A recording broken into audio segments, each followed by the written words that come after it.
Picture this, a 2-truck day that should have been a payday, except one long deadhead and a delayed customer ate the margin. By noon, you've lost working capital and the afternoon run looks shaky. That single number you didn't track, revenue per mile, would have warned you. Welcome to the Veteran Entrepreneur Network. I'm Cameron Burrell, Army engineer veteran, entrepreneur, fleet services operator, and business educator. Today, I want to give you a simple, testable route playbook that protects cash flow and bumps revenue per mile for mobile fleets and service owners. Quick preview, no fluff. 1. Learn the napkin math that tells you which jobs actually make money. 2. Segment customers so you chase the right work. 3. Cluster and sequence so trucks spend time servicing, not driving. 4. Run a 1-week pilot on one vehicle and measure. All right, let's get tactical. Here's the quick profitability equation you can write on a napkin. Profit per stop equals price per stop minus drive cost minus labor minus overhead. Simple. Trust the numbers. But numbers need an example to land. Listen to this.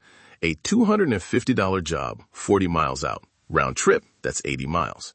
If your drive cost is 60 cents per mile, that's $48. Labor, 2 hours at $30 an hour equals $60. Add some overhead and call it $108 total cost.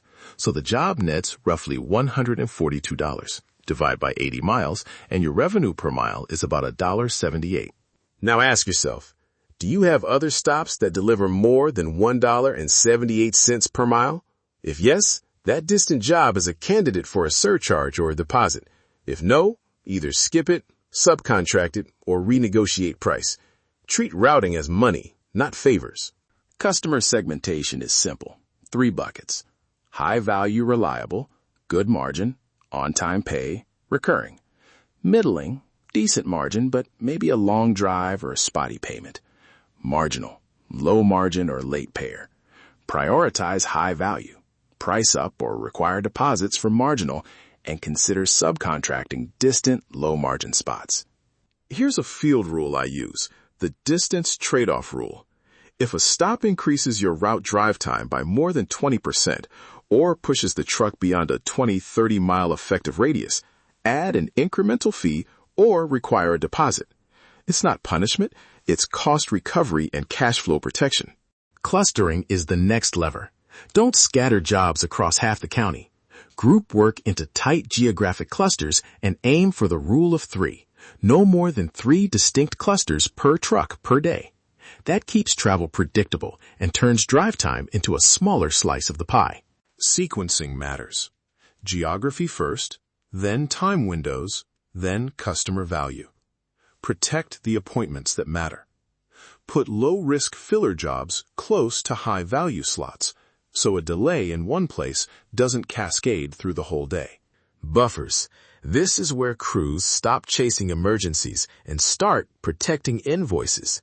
Build explicit buffers. 15 minutes for local stops, 30 to 45 for multi-unit or gated sites, and an hour for known access headaches. Buffers aren't wasted time. They're insurance for your billing cadence. Quick, real example. Last month, we hit a gated complex with no access code. That cost us 45 minutes.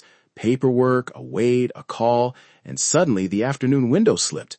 If we'd built the 1-hour buffer, we would have kept the billing schedule and avoided an overtime scramble. Tech doesn't have to be expensive. Start with a spreadsheet that lists customer, address, price, expected service time, historical drive time, payment terms, and a computed revenue per mile. Visualize clusters on Google Maps or your mapping app of choice. Combine that with one reliable route planner and you're already ahead. If you want a light automation step, use a simple AI prompt at night to prioritize clusters. Example prompt. Given these stops with locations, prices, service times, and time windows, rank 3 route clusters by revenue per mile and suggested sequence, accounting for a 20% buffer on drive and service times. Run it once and use the top suggestion as your starting plan. Okay, 1-week pilot. Don't flip the whole company.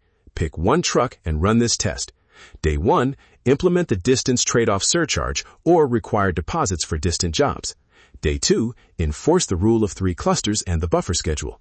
Track 3 metrics: revenue per mile, on-time percentage, and days to invoice. Here's a short checklist you can follow this week. 1. Build that spreadsheet and compute revenue per mile for your top 30 customers. 2. Flag marginal customers and set deposit rules. 3. Pick 1 truck and stick to 3 clusters plus buffers. 4. Run the AI prompt overnight for a suggested sequence. 5. Measure results after 7 days and decide. Risks to watch: over-optimizing without a pilot can harm retention. Free tech can be inconsistent, and abrupt price changes upset customers. Mitigate by piloting 1 vehicle, backing up your data, and communicating changes. Offer a short transition or grandfathered pricing to top clients. A final nudge. This is operational work, not a one-time trick. Small changes compound. Protecting cash flow with smarter routes keeps your trucks working and your invoices moving. That's real growth. If you want the route template and the 1-week checklist, grab them at veteranentrepreneurnetwork.com/route playbook and use the site contact form to share 1 pilot result. I read those notes and I'll share the best fixes on a future episode. Pilot on 1 vehicle, measure, then scale. Thanks for spending these minutes on the practical stuff. Keep testing the small levers, revenue per mile, buffers, and customer selection, because those are the levers that compound into reliable cash flow and steady growth. This is the Veteran Entrepreneur Network. Keep building, keep learning, keep leading, keep moving forward. Thanks for listening. If today's episode gave you value, follow the show, leave a review, and share it with another entrepreneur, veteran, owner-operator, or small business professional. We'll see you on the next episode.